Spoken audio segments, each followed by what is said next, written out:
Okay, here's the look of disappointment. And the reason it's disappointment is because sweet potatoes are done curing. And these have technically been in for about 2.5 weeks. The ones on the left here have been in for about 3.5 weeks. And so it's starting to actually finally get cold now. So we got to get these things inside. So Sherlock is desperately trying to get in. He already snuck in once. So we're trying to kick him out now. So what we're trying to do is figure out what we're going to be doing with all of these. What Andrea is thinking is we're going to just pick them up in the bread crates and stick them in the house. We're gonna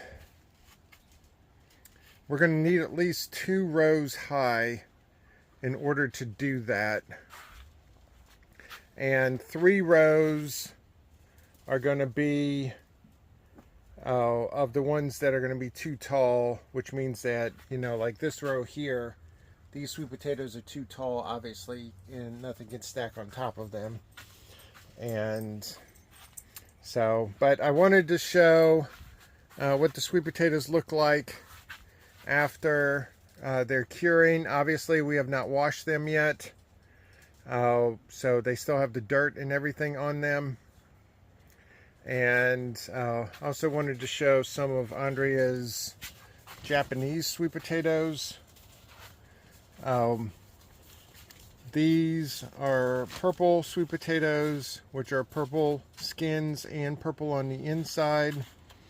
And then these are Okinawan sweet potatoes, which are white skinned and purple on the inside. And then we have Covington sweet potatoes, which are what these are here. And then the great big one here, these are the Beauregard sweet potatoes, which some of them evidently have started sprouting. Yep. And so we obviously got a little carried away with the sweet potatoes this year, and we're not going to make that same mistake next year, because the sweet potatoes are more of a vanity thing, not for us trying to actually sell. So now we have to try to get rid of all of these. And hold on just a second. All right, I counted. We have 22 crates here. We technically have 23, but Andre said one of them's like almost empty, and we'll just consolidate that into another one.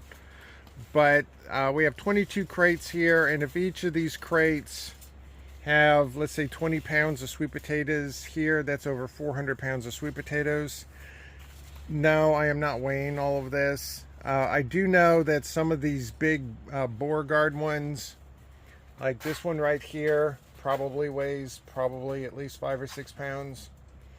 And I looked it up because I'm like going, ooh, one thing we could use to get rid of a lot of sweet potatoes is a sweet potato pie. Well, a sweet potato pie, according to like a regular recipe, only uses a pound of sweet potatoes. So I thought a sweet potato pie would use a lot more sweet potato than that, but or at least I was hoping. But anyway, we need to go inside and try to figure out how we're going to deal with all these on the inside. Okay, here is stack 1 of the sweet potatoes. It's kind of dark in my office because I'm a vampire and I don't like to have a lot of light, but here you go. So we got, I think, 11 stacks total in here. And here's the other stack. There's the sweet potato monster. First highest reference. And this is also 11 stacks here. So now we get to come up with how are we going to get rid of all these things. And yes, my finger got in the way because that's where the sweet potatoes are in relation, so it's hard to try to get these, so my fingers keep getting in the way. You can come on this side. So, oh, even Loki wants the sweet potatoes too. Yeah, he's been investigating. So, All sweet potatoes are in.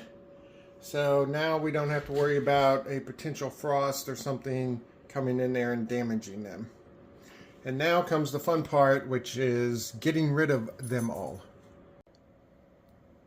Okay, the curiosity got the best of me, so we weighed this sweet potato, and this one sweet potato came in at a whopping 6.5 pounds.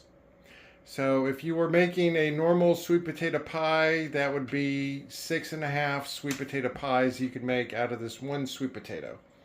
And so we have a row of the large ones here, and I have 2 rows of them in my office. So luckily, I'm already finding a bunch of homes for the sweet potatoes. So everybody can hopefully have a very yummy holiday.